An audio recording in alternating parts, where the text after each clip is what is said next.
Jeg står her midt i Firenze og kan tydeligt mærke, at samfundsforholdene er utrolig splittede. Her ligger lige overalt, endda døde dyr, og der lugter bestemt meget af rådden kød. Forfærdelig lugt. Dødeligheden, det gør absolut heller intet indtryk på borgerne her i byen, eftersom at det lige så godt kunne være en ged, der var død. Og jeg går lige herover for at spørge en specialiseret pestkvinde, for at spørge en diverse symptomer. Hvilke symptomer medfører pesten, Astrid? De første symptomer er generelt ubehag, så har vi kvalme og svedeture. Herfra får man feber med efterfølgende kramper og hovedpine.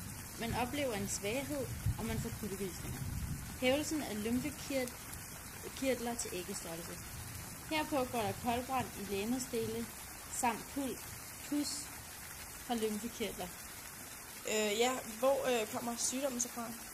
Jamen altså, vi tror, at sygdommen den har bredt sig ikke kun fra menneske til menneske, men også fra dyr, der er døde af berøring af ligenes efterladenskaber. Vent lidt, der løber en dame herover, som vi lige løber over og spørger om, hvordan pesten er påvirket hende i samfundet. Ja, altså den her sygdom, det var jo en forfærdelig ting for folket, så hvordan troede folk, at den komme til? Altså, da pesten blev udbredt over det hele, var der mange, der havde deres mening om, hvordan og hvor sygdommen kom fra. Nogle mente, at det var jøderne, der havde forgiftet de kristne brønde, og dette førte så til jødeforfølgelser. Andre opfattede det som Guds straf for menneskesynder, og i nogle tilfælde opstod et blodigt bondeoprør. Folk var meget bange og skræmt af den her sygdom. Det var en forfærdelig tid, og man ville gøre alt for at redde sig selv. Hvis ens barn eller andet familiemedlem var blevet smittet, lukkede man dem inde og lod dem passe sig selv, for at de ikke skulle smitte resten af familien. De raske isolerede sig i grupper i huse for ikke at blive smittet af omverdenen. Og denne tid tænkte man kun på sig selv. Hej med dig der. Jeg kan fornemme, at du har en stor del. Kan du fortælle mig, hvad der skete?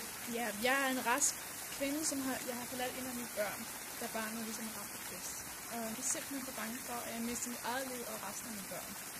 Vi har tænkt os at tage op i de her bjerge for at komme væk fra den helt forfærdelige sygdom. Vi har prøvet at bede, som kirken sagde i skulderen, men vi har bare ikke lov til. Præsterne er venlige og prøver at hjælpe så meget de kan, men deres hjælp er nødvendigvis. Vi kan se deres øjne, at de selv er begyndt at tvivle på vores tro. De kan ikke klare Guds enorme prøve. Vi kan heller ikke længere stå mod Guds prøve. Jeg tror stadig på Gud, men sygdommen er simpelthen.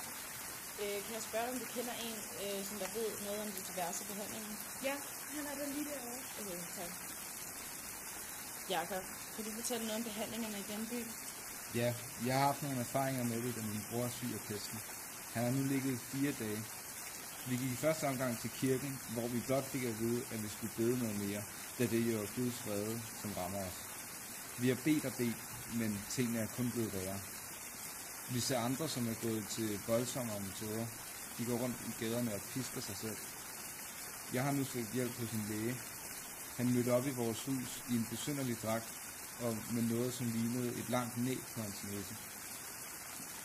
Med sig havde han en masse urter og andre helbredende remedier. Han tappede blod fra min brors åre.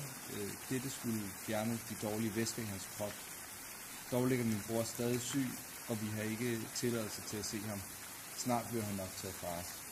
Jeg håber, at din bror han bliver rask, men for mig selv kan jeg så konkludere, at jeg måske ikke har særlig lang tid tilbage at leve i, så vi vil sige tak for her, så vil jeg gå ud og nyde min sidste øjeblik af livet.